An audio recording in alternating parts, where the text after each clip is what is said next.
देश और दुनिया की ताजा खबरों से जुड़े रहने के लिए सब्सक्राइब करें हमारे चैनल नेशनल थॉट्स को और बेल आइकन दबाना ना भूलें। सबसे पहले मैं उस परम पिता परमात्मा को प्रणाम करता हूँ जिन्होंने हम सबको बनाया, जो हम सब के अंदर विद्यमान है, जो हर जगह पर है और हम सब में वो परमात्मा का वास है, इसलिए हम सब एक हैं।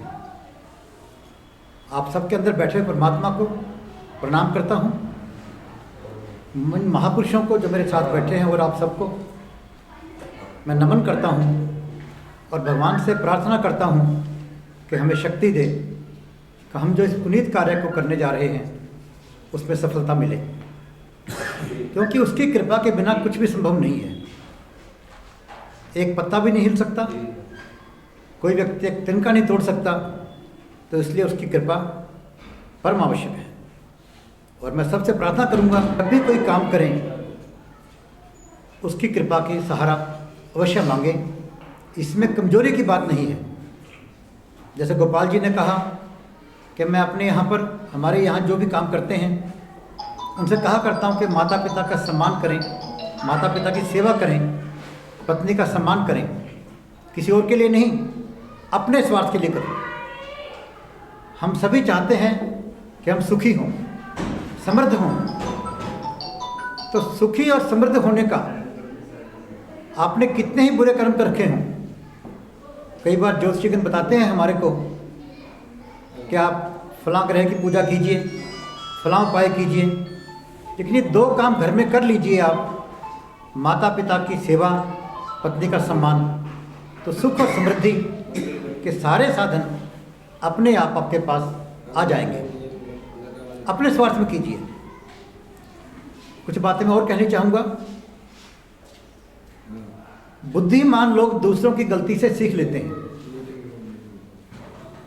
कुछ लोग अपनी गलती से सीख लेते हैं, और कुछ लोग जो ना दूसरों की गलती से सीखें ना अपनी गलती से सीखें, तो फिर क्या होगा उनका? वो हानि उठाएंगे और विनाश को प्राप्त होंगे। इसी प्रकार इतिहास सबसे बड़ा शिक्षक है। इतिहास हमें बताता है कि कब किस महापुरुष ने, महापुरुष की बात कर रहा हूं मैं, छोटी सी गलती की और वो नीचे आ गया, ताकि हम वैसी गलतियों से बच सकें।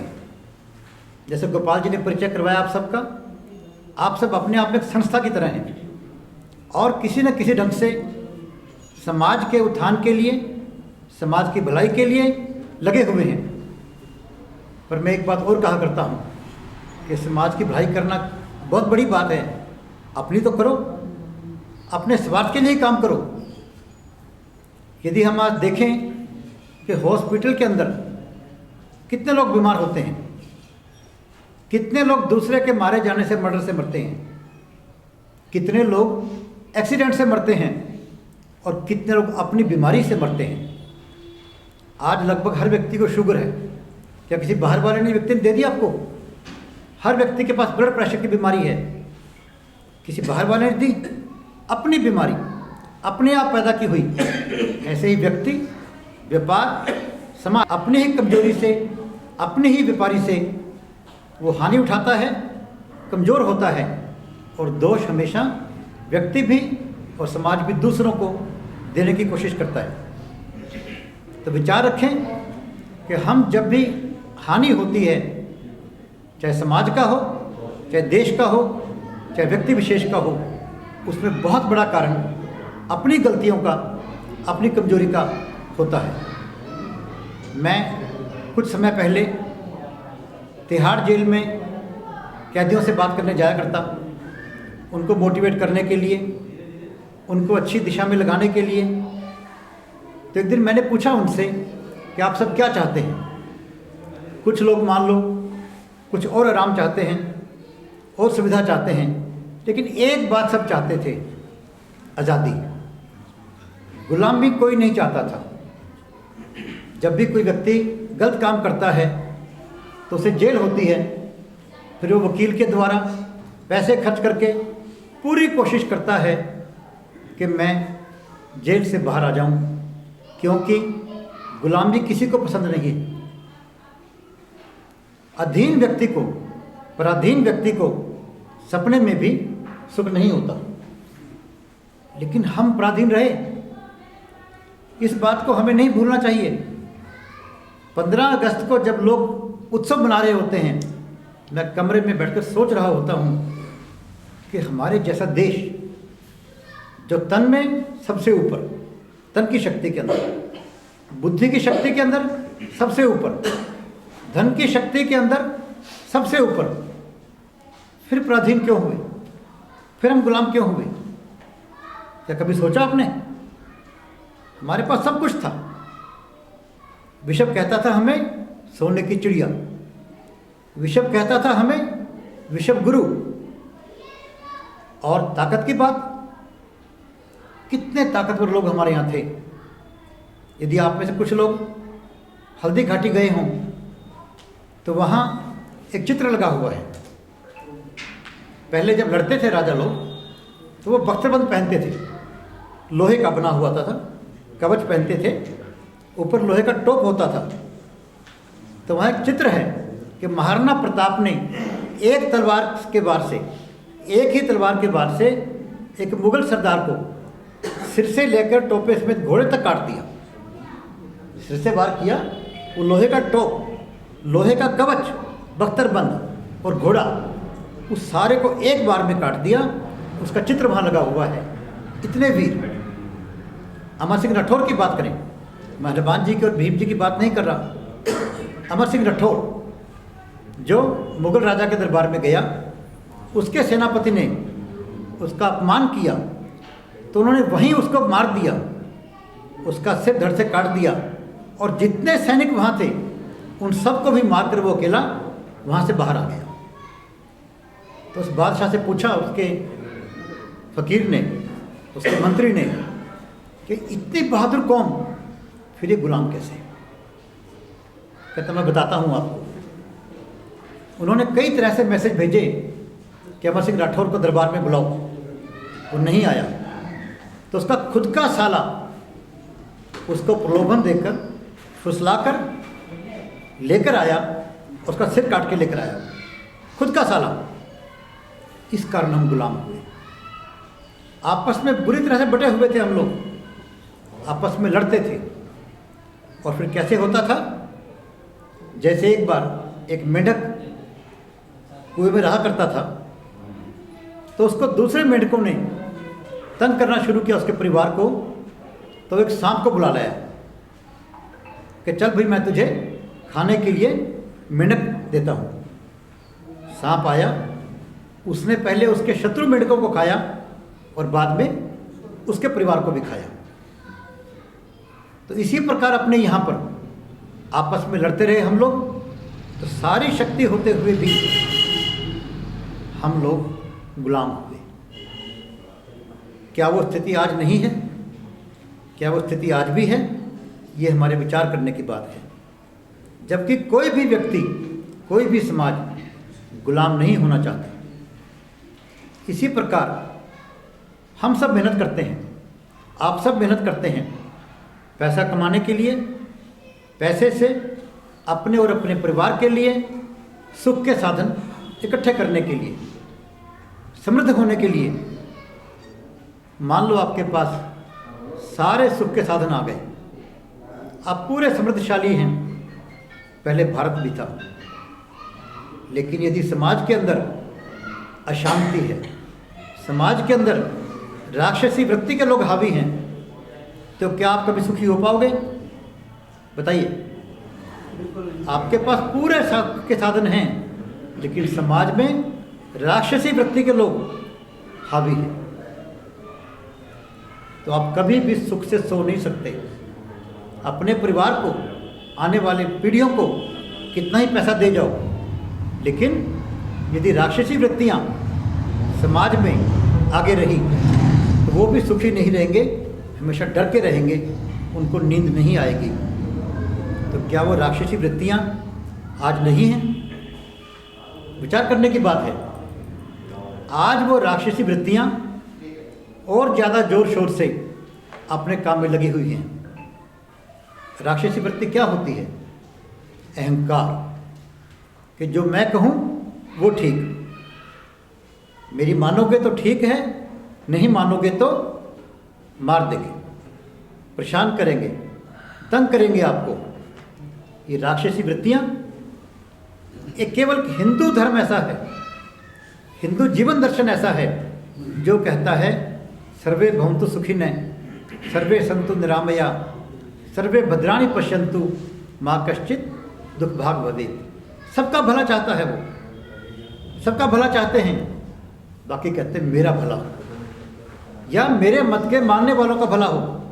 राक्षसी वृत्ति, यदि उसको नहीं रोका गया तो हम कभी भी सुख से नहीं रह पाएंगे। उसको रोकना अति आवश्यक है। उसको कैसे रोकेंगे? दो ही ढंग हैं, शक्ति, अपनी शक्ति और संगठन की शक्ति। अपनी शक्ति होती है आत्मबल से। हमारा आत्मबल कमज़ोर कर दिया गया। इतिहास में पढ़ें आप, इतिहास के अंदर सारा पढ़ाया जाता है कि हम जैसे हारते ही रहे। कहीं नहीं दिखाया गया कि हमारे 21 लोग 10,000 लोगों को हरा सकते हैं। नहीं पढ़ाया गया इतिहास के अंदर। अभी आपने पिक्चर देखी होगी, आपने अभी उस पिक्चर में दिखाया गया। पर आम तौर के ऊपर जो हमने पढ़ा हमारे समय के अंदर था, हम वहाँ हारे, वहाँ हारे, वहाँ हारे, और लगता ही नहीं कि हम कभी शौर्यशाली रहे। जब भी किसी समाज को या परिवार को कमज़ोर करना हो तो उसके मान बिंदुओं को नष्ट करना शुरू कर दो। हमारे यहाँ ब्राह्मण पढ़ते थे, पढ़ाते थे। हमारे यहाँ श्राद्ध जैसा उत्तम पर्व होता था अपने बुजुर्गों की सम्मान करना सिखाने का। अपने त्योहारों का अपमान किया गया। हमारे जो मान बिंदु थे उनके बारे में गलत बातें कहकर अपमान किया गया। तो उससे क्या हुआ? हमारे मन में सीखने की इच्छा ही खत्म हो गई। यदि मन में सम्मान नहीं होगा तो हम गुरु हो चाहे ब्राह्मण हो, उससे हम सीख नहीं सकते, कोई हो चाहे। हमारे अंदर जाति व्यवस्था का एक दंश बो दिया गया, जबकि हमारे यहाँ कभी जाति के नाम पे भेदभाव नहीं था। ये इतिहास को गलत बताया गया। जैसे किसी पूरे लेख के अंदर आविष्कार को या चमत्कार को बलात्कार से बदल दो, बाकी सारा वैसे ही रहने दो। अगर यहाँ जाति व्यवस्था होती तो रावण के मारने वाले श्री राम की पूजा नहीं होती। ब्राह्मण लोग रावण की पूजा करते, वो ब्राह्मण था। हमारे यहाँ किसने कैसे कर्म किए उसको वैसे ही सम्मान दिया गया। जैसे गोपाल जी ने बताया, श्री राम के मित्र कौन बने? केवट, सुग्रीव, विभीषण, राक्षस वंश का होने के बाद। मेघनाथ की पत्नी सुलोचना को सतियों में स्थान दिया गया। अगर हमारे यहाँ जाति व्यवस्था होती तो ये कभी संभव नहीं होता। हमारे यहाँ उसी का सम्मान किया गया, चाहे वो गीतराज थे जिसने समाज के लिए काम किया, जिसने त्याग किया, जिसने दान किया, अपने कर्तव्य का पालन किया, शक्ति के लिए नहीं।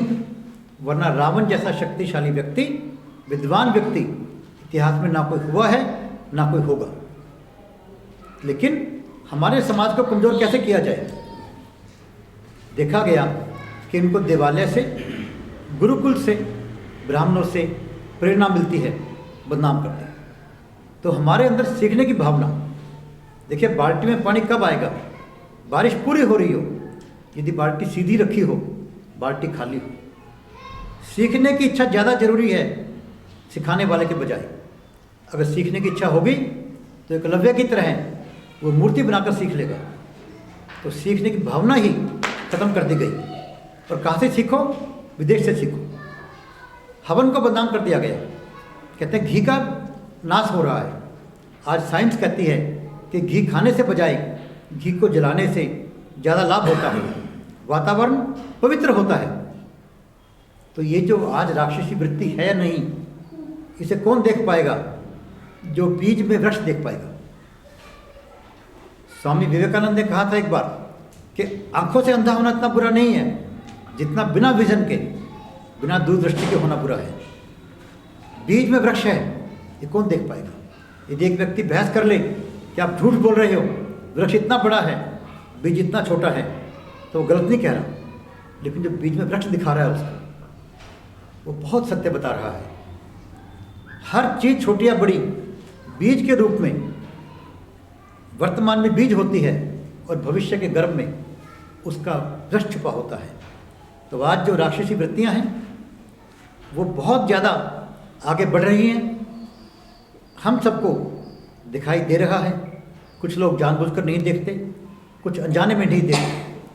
तो यदि हम अपने सुख की बात करें, अपने परिवार के सुख की बात करें, अपने समाज के सुख की बात करें, अपने लिए शक्ति होना अपने में बहुत आवश्यक है।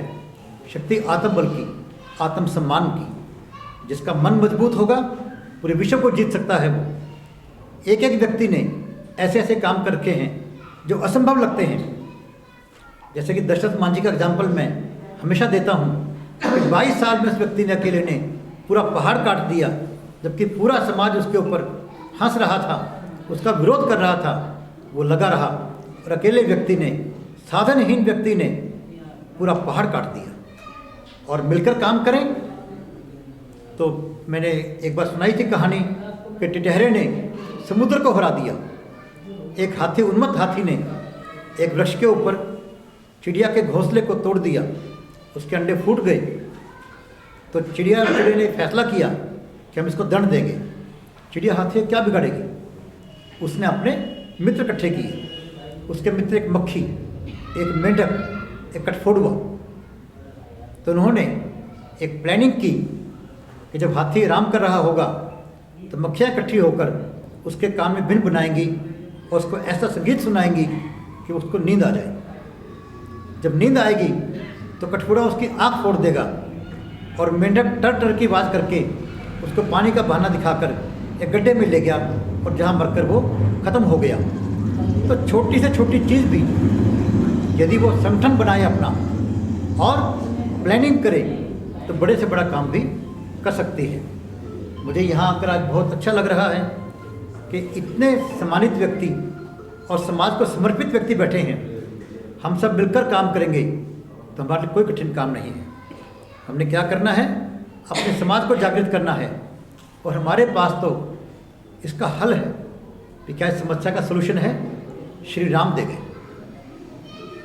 अगर देखा जाए तो श्री राम बिल्कुल अकेले जंगल में थे और उनके सामने विश्व का सबसे ज़्यादा शक्तिशाली व्यक्ति था। उन्होंने संगठन बनाना शुरू किया। उन्होंने ये नहीं देखा कौन छोटा है कौन बड़ा है, संगठन बनाया। जैसे शबरी के यहाँ बेर खाए तो वहाँ जात पात की व्यवस्था होती तो श्री राम बदनाम हो गए होते, लोग उनको भगा देते कि तू तो वहाँ जाकर खाकर आया है। हमारे यहाँ जाति व्यवस्था नहीं थी, हमें जाति के नाम पर तोड़ा जा रहा है। और आज सबसे अधिक ज़रूरत है हम संगठित हों और अपने इतिहास को पहचानें कि हम किन की संतान हैं। हम उस परमात्मा की संतान हैं जिन्होंने हम सब के अंदर सब कुछ दे रखा है, केवल अपने आप को जगाने की ज़रूरत है। अपने आप हम लोग सोए हुए हैं, हमें कुछ नहीं चाहिए, केवल अपनी आत्मा को जगाना है, अपने मन को मजबूत करना है और चल पड़ना है कि हम नेक काम के लिए जा रहे हैं। राक्षसी वृत्तियों को ख़त्म करना है। हमारा किसी से कोई द्वेष नहीं है, किसी व्यक्ति से कोई द्वेष नहीं है। हम कहते हैं कि भाई इस बात को कहो कि सभी का भला हो, सभी आगे बढ़ें, सब मिलकर चलें, इसमें तो किसी की बुराई नहीं है। सर्वे भवन्तु सुखिनः कहने में तो किसी का अपमान नहीं है, किसी का नुकसान नहीं है। जो ये कहे वो हमारा मित्र है।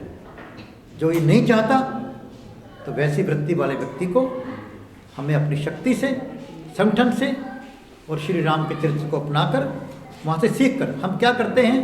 श्री राम को प्रणाम करते हैं, रामायण को प्रणाम करते हैं, गीता को प्रणाम करते हैं, पर गीता की लिखी हुई बातों को नहीं मानते, रामायण की लिखी हुई बातों को नहीं मानते। श्री रामायण राम जी ने जो सिखाया उस पर नहीं चलते। हमारे पास तो सब कुछ है। हमने विश्व को रामायण दी जीने की कला सिखाने को, हमने विश्व को गीता दी कर्म करने की कला सिखाने को, हमने विश्व को भागवत दिया मरने की कला सिखाने को। सब कुछ दिया विश्व को हमने, लेकिन हम अपने आप में भूल गए कि हमने दिया ही है, किसी से कुछ नहीं लिया आज तक। लेकिन कमज़ोर व्यक्ति को कोई जीने नहीं देगा, कमज़ोर व्यक्ति को कोई सुखी नहीं रहने देगा। तो हम जहाँ समृद्धि की कोशिश कर रहे हैं, अपने आप में शक्ति भी पैदा करें और संगठित होकर करें।